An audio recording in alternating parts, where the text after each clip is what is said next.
Nuestra democracia está en un estado calamitoso. Exitosa. Las propias autoridades están haciendo un ejercicio de demolición y estamos perdiendo los mínimos democráticos que habíamos alcanzado en un momento en nuestro país. Bueno, vamos a hablar sobre lo que ha pasado esta semana en el ámbito político. Está con nosotros ya en la línea telefónica Álvaro Hensler, que es presidente de la Asociación Civil Transparencia. ¿Cómo estás, Álvaro? Muy buenos días y bienvenido a Exitosa. Muy buenos días, Jesús. Un placer estar contigo. Bueno, no sé si has escuchado mi comentario inicial respecto a los que debería ciertamente importarnos como ciudadanos, como país. Sí, es muy curioso porque yo he estado metido mucho tiempo en el ámbito educativo y es lamentable cómo ha habido un retroceso. Y un retroceso no solamente por el COVID en educación, sino un retroceso por acciones deliberadas del gobierno, del Congreso, en retroceder en el ámbito educativo y su calidad, y por ende dejar a nuestra niñez y juventud sin oportunidades en el futuro. Pero me parece bien interesante las palabras que has utilizado al principio de tu comentario. El estado calamitoso, la demolición de la educación y la inexistencia de los mínimos. Y es exactamente lo que está pasando con la democracia. Nuestra democracia está en un estado calamitoso. Exitosa. Las propias autoridades están haciendo un ejercicio de demolición y estamos perdiendo los mínimos democráticos que habíamos alcanzado en un momento en nuestro país. Fíjate que esta semana estaba revisando información importante sobre cómo es que se encuentra el sistema democrático aquí en el Perú y salía esta encuesta de Biden, ¿no? Sobre qué tan bien nos está yendo. Y el titular es el siguiente y bastante llamativo. El Perú sufre declive democrático, se acerca a una autocracia. A nivel latinoamericano, el país registra retrocesos en la democracia, al igual que El Salvador, Guatemala, Guyana, Haití, México y Nicaragua. A nivel global se posiciona entre las 42 naciones en proceso de autocratización, lo que a mí me llama la atención.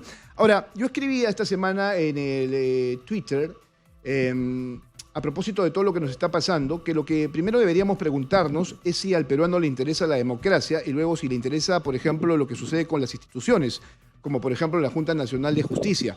El año pasado el Latinobarómetro decía que a la población poco o nada le interesaba la democracia y se inclinaba más a una autocracia, ¿no? Alguien que dirija sus destinos de manera casi dictatorial. Entonces, yo no sé si esto sea una coincidencia. ¿Cuál es tu reflexión? Sí, lo que dices es bien importante. En las últimas semanas se han develado 3 estudios internacionales sobre las democracias en el mundo. El que tú mencionas, además el de la revista británica The Economist.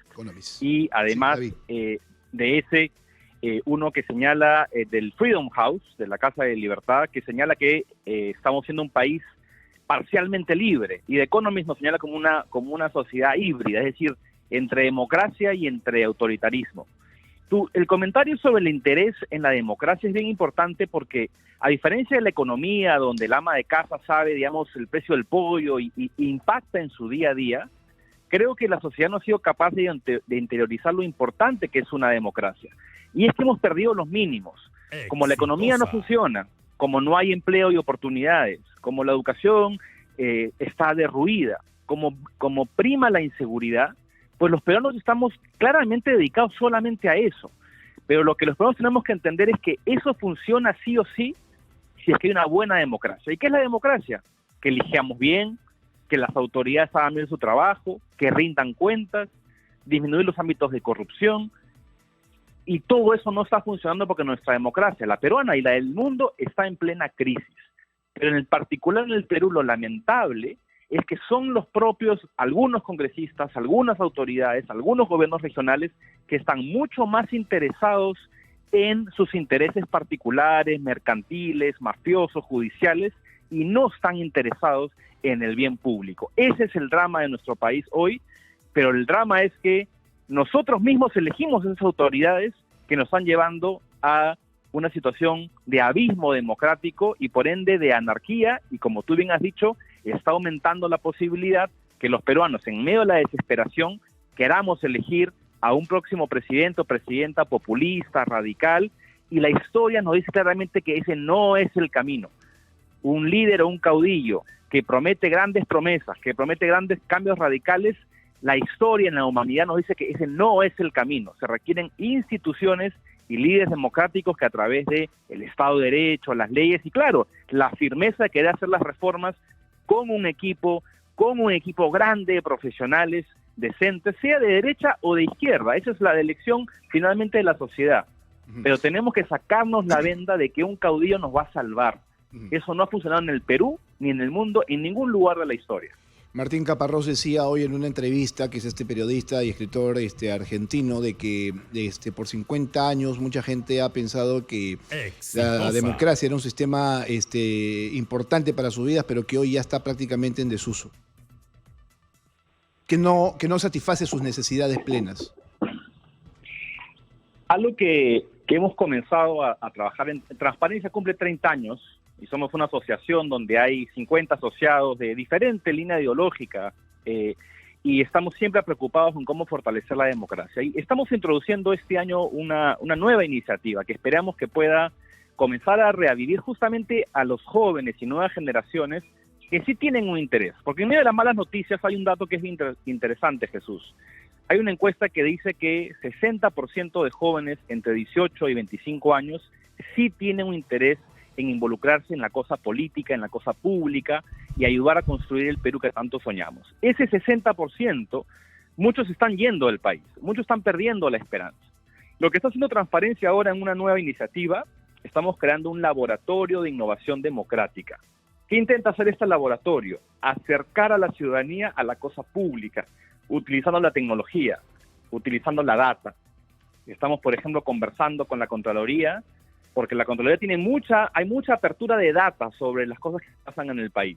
Lo que sucede es que hay corrupción, pero no usamos esta información para señalar la corrupción.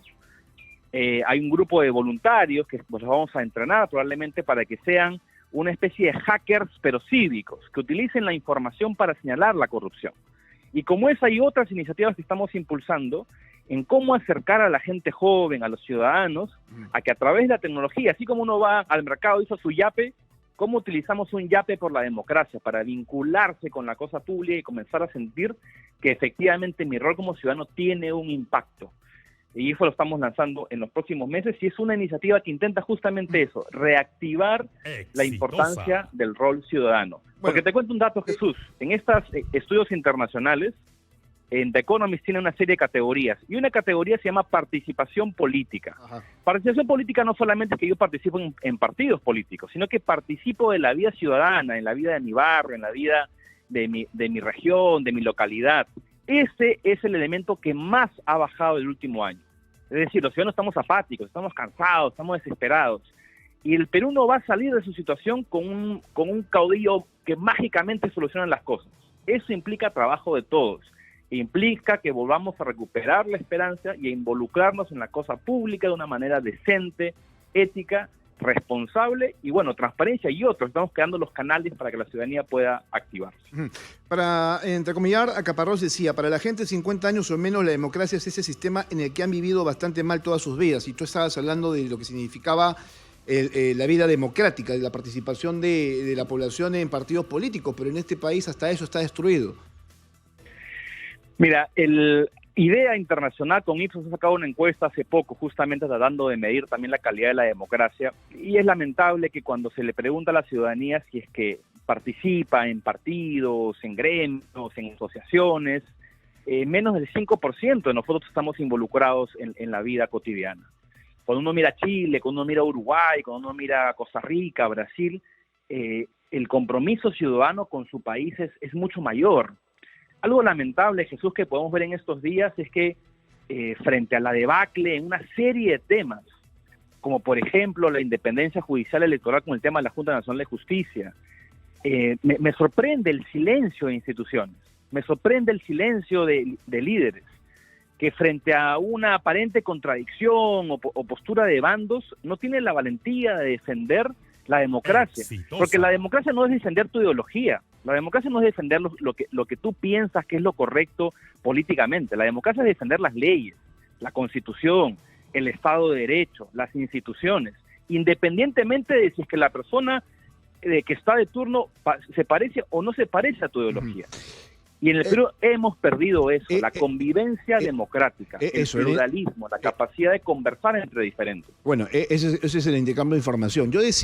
Las encuestas constantemente dicen que el mayor problema del Perú es la corrupción, pero yo ya a raíz de una serie de evaluaciones y reflexiones propias, ¿no? Al caminar por las calles y estando tanto dentro como fuera del país, me hago ya la siguiente explicación. El mayor problema del Perú es la falta de cultura ciudadana.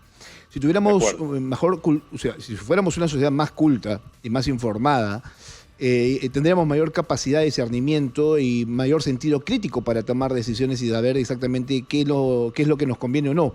Entonces creo que nos está faltando ese grado de madurez. Y para llegar a ese grado de madurez hay que ser muy, muy analítico y toca parar un rato y también ponernos a pensar en nuestra responsabilidad. Coincido plenamente contigo, Jesús. Creo que otro de los males en el país es que señalamos a otros como los culpables o los responsables. Perdón, Álvaro, por eso es que para mí es tan importante hoy día hablar al inicio de este programa sobre el tema de educación. ¿Con qué estamos yendo a los colegios? Claro. Porque finalmente no estamos mirando a los ciudadanos de mañana y estos son los chicos que van a iniciar clases el próximo 11 de marzo sin las capacidades que se necesitan para poder aprender. Mira, no puedo estar más de acuerdo contigo. Creo que como decían antes, podemos señalar a tal presidenta, a tal presidente, a tal congresista como los responsables de la debacle democrática. Y claro, son responsables directos en la medida en que estamos generando contrarreformas y están haciendo, como tú acabas de señalar al principio, guiarnos hacia una autocracia. Pero detrás de eso estamos los ciudadanos, quienes votamos y rendimos cuentas y hacemos que nos rindan cuentas. Y detrás de los ciudadanos que votan, que se informan, son los ciudadanos que tienen que formarse.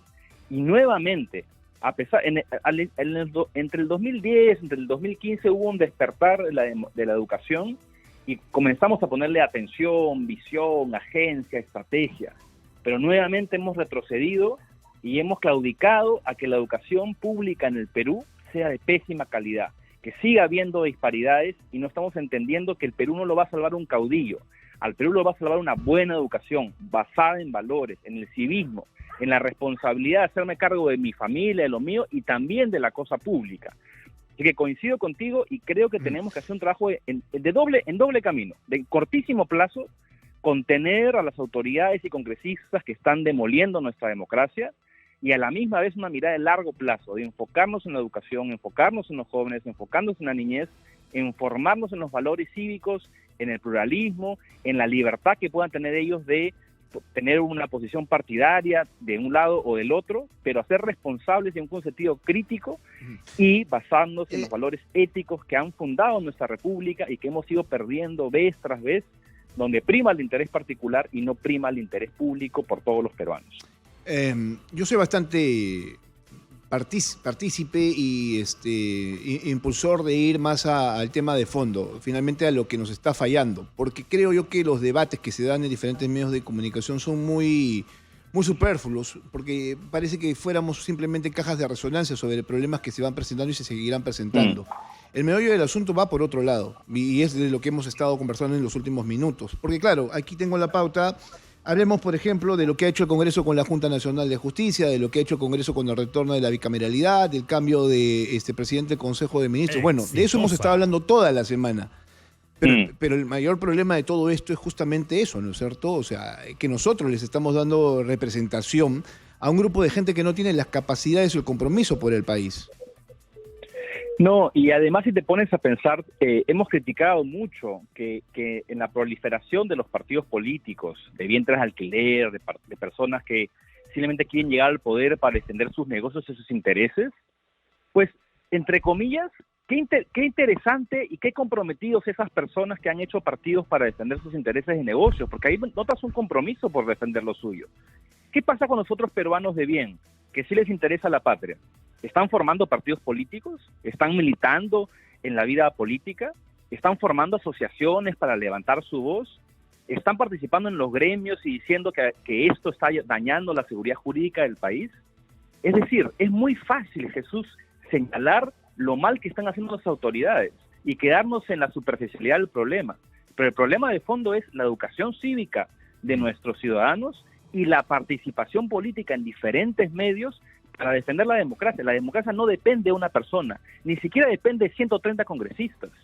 Depende de los ciudadanos que dejamos que suceda eso y tenemos que tener, y ahora mirando las próximas elecciones, tenemos que animar a que la gente decente comience a poblar los partidos políticos, comiencen a exigir un tratamiento ético de las cosas. Esto pasa en otros lugares del mundo.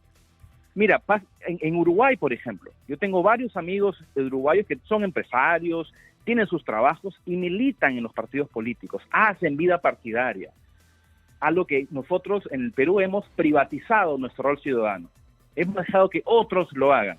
Y ese es el elemento central. Claro, criticamos a congresistas porque pertenecen a mafias y porque quieren defender sus intereses ilegales, privados, pero claro, si es que los que queremos el bien del país no nos involucramos activamente en la vida política, pues obviamente las mafias van a avanzar a muchísima velocidad. Uh-huh.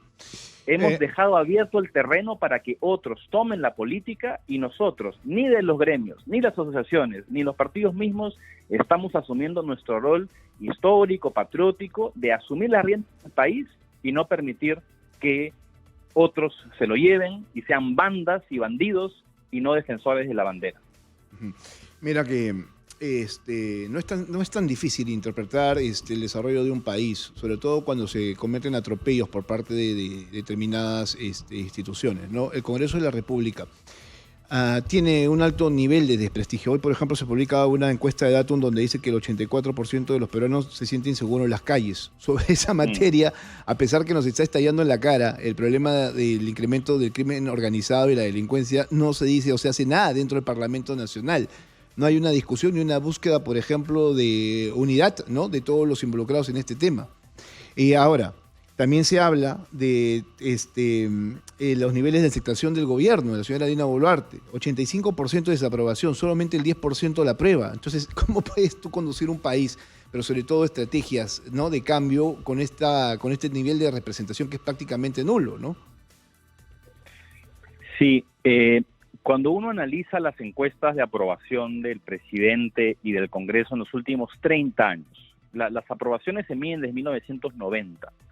Cuando uno analiza los últimos 30 años, hoy estamos en el punto más bajo histórico en la popularidad de la presidenta y el Congreso, solo comparable a los últimos años de Toledo, con la diferencia que en la época de Toledo hubo acuerdos democráticos, el acuerdo nacional que pudieron sostener un gobierno y dejarlo terminar. Pero era una figura completamente distinta, pues pasabas de una dictadura a un gobierno democrático, ¿no? Entonces tenía que haber cierto consenso para sostener esa democracia, a pesar de que la figura presidencial estaba trastocada, ¿no?, representada por Alejandro Toledo, pero lo inteligente de Toledo, lo mínimamente inteligente, al margen de todas las tropelías que ha cometido durante mucho tiempo, fue tener gabinetes, ¿no?, muy bien conformados, con técnicos que sí pudieron estructurar, ¿no?, el aparato público, ¿no?, y llevarnos a otros niveles, ¿no?, de recuperación económica, por ejemplo, ¿no?, y ponernos a nivel de los ojos del mundo. En el gobierno de Toledo, por ejemplo, esos ministros lograron algo tan importante como la concreción de lo que fue el Tratado de Libre Comercio en el año 2001, 2002, si no me equivoco, ¿no? Entonces, hubo algo ahí, ¿no?, que puso a sostener a ese gobierno y a esa democracia. Había compromiso y habían políticos. Y además había habían partidos políticos, líderes políticos. A eso quiero llegar. Permíteme, por favor, Álvaro, son 8 de la mañana con 29 minutos. Tenemos que hacer una primera pausa aquí en Hablemos Claro y regreso contigo, por favor, que creo que es importante tu reflexión en el día de hoy. Vamos a la pausa y regresamos de inmediato. Estamos en la línea telefónica con Álvaro Hesler, presidente de la Asociación Civil Transparencia, a propósito de todo lo que está pasando en nuestro país, que no deja de pasar en realidad. Todavía estamos en terreno pantanoso. Álvaro, yo reflexionaba también sobre el tema de la participación de líderes políticos y hoy no los encuentro. Antes, por lo pronto, tenías en regiones gobernadores regionales que se hacían notar y tenían cierta preponderancia. Por ejemplo, de ahí salió en Moquegua Martín Vizcarra, hablaba yo en su momento de Cristina Constantinides, Yehude Simons, entre otros más que tenían cierta capacidad de acción y cierto nivel como para entrar en el ruedo político a nivel de la capital, ¿no es cierto?, de la política que se hace aquí en Lima, porque somos todavía un sistema centralista. Sí, hay dos problemas que han generado esta degradación en el liderazgo político, ¿no? El primero es todo el tema de la judicialización de la política, todo el tema del Ministerio Público, en cómo se ha politizado muchísimo de los casos de expresidentes, líderes políticos, algunos de ellos con justos elementos de corrupción y otros que se aprovecha, digamos, el interés político para poder juzgarlos. Eso ha alejado claramente a muchos líderes decentes de poder participar en la política. Y lo otro es que, a diferencia de hace 20 años, 30 años, donde había líderes de izquierda, de derecha y de centro, que podían hacer un debate alturado en el Congreso, podían diferir en el modelo económico y en el modelo institucional, al terminar la sesión podían conversar, podían tomarse un café. De hecho, podían hacer acuerdos de mínimos de consensos para el futuro del país. Hoy se ha polarizado tanto la discusión que tan solo el otro día salió una foto, por ejemplo. Salió una foto entre el expresidente Sagasti, Carlos Neuhaus, que es el presidente del PPC, y la líder de izquierda, Mocha García Naranjo. Dos líderes que podemos diferir en su liderazgo. Exitosa. Podemos tener una preferencia del uno y del otro. La crítica no fue sobre su debate y sus ideas. La crítica fue porque aparecieron en una foto juntos, porque Construcción Civil y Capeco los había convocado a un desayuno para conversar acerca del futuro del país y buscar consensos mínimos. ¿En qué lugar del mundo se puede criticar que políticos diferentes conversen y busquen consensos mínimos? Estamos tan polarizados, llegando a un punto de tener un Estado casi totalitario, que si tú eres de derecha y te sientas con alguien de izquierda, pues eres totalmente, anulado e insultado. Y si tú eres un líder de izquierda que te sientas con alguien de derecha, de la misma manera. Eso no es democracia. Pero a ver, lo mínimo de la política como ciencia, que tiene este rol en la administración de los recursos del Estado, es justamente esto de consensuar, de llegar a acuerdos, ¿no? Esto no es de ahora, es de siempre en realidad, es parte de la tesis política esta de poder llegar a determinados tipos de acercamientos, ¿no? Y ver cuál es la conveniencia para, supuestamente, que es lo que se busca, ¿no es cierto?, el bien común. Pero esto lo hemos olvidado. Y aquí habría que hacer una reflexión importante, porque eso también pasa por el rol de los medios de comunicación, que finalmente son los que terminan polarizando. Sí. ¿No? O sea, hay medios de comunicación que son, digamos, más responsables y otros menos responsables, ¿no? Entonces ya no se hace periodismo, lo que se hace es activismo, cuando ya te colocas en determinado extremo. Mira, uno de los pilares de la democracia son las libertades civiles, que dicho sea de paso, el informe de Freedom House señala que el Perú es uno de los 5 países que más ha retrocedido en libertades civiles. ¿Cuál es una de las libertades civiles más importantes? La libertad de expresión. Y la libertad de expresión es que tengo la libertad de expresarme a favor de uno o cual punto en la medida que estemos dentro del ámbito democrático. Y efectivamente, muchos de los medios de comunicación se han vuelto activistas políticos, que tienen todo el derecho a hacerlo. Puedes tú ser un activista político, pero ya no eres un periodista. Lo que se requiere en periodismo es que pueda existir el pluralismo. Algo que señala también el informe de Freedom House es que en el mundo el pluralismo está bajo ataque. ¿Qué significa esto? Que lo que antes significaba una convivencia entre minorías y mayorías en busca de consensos mínimos para las sociedades, hoy si tú eres del otro lado, pues te insulto, te anulo, te pongo una etiqueta, te digo que eres terruco, comunista, DBA, facho, y es imposible construir una sociedad si nos paramos insultando, negando nuestras propias. En ningún país del mundo puede haber futuro si no conversan. Y si, por ejemplo, en educación, que tú has comenzado tu comentario, es imposible aprobar cualquier ley en el Congreso, es imposible tener una política pública consistente si es que la derecha y la izquierda no se ponen de acuerdo. Es imposible. Entonces, nuestra crítica al otro en cafés, en chat, en los medios de comunicación, si bien puede ser que sea nuestra idea principal, esas ideas estamos llevando al abismo al Perú, porque no existe manera de avanzar en políticas públicas si es que los diferentes no se ponen de acuerdo. Y eso es lo que estamos perdiendo en el país, y es gravísimo, porque quizás la próxima elección, Jesús, la del 26, puede ser peor que la anterior. Y ese es, en lo personal y en lo institucional de transparencia, nuestro principal miedo, que en la próxima elección lleguen 2 candidatos radicales populistas que nos prometan el oro y el moro, pero que en la práctica destruyan la democracia y el país. Bueno, Álvaro, ya para cosas muy puntuales, todavía queda pendiente el tema de la Junta Nacional de Justicia. Se han inhabilitado a 2 integrantes, Aldo Vázquez y a Inés Tello, de la ASA todavía está en veremos, y se dice que el hecho de dilatar el tema sería como una especie de chantaje o amenaza para con él.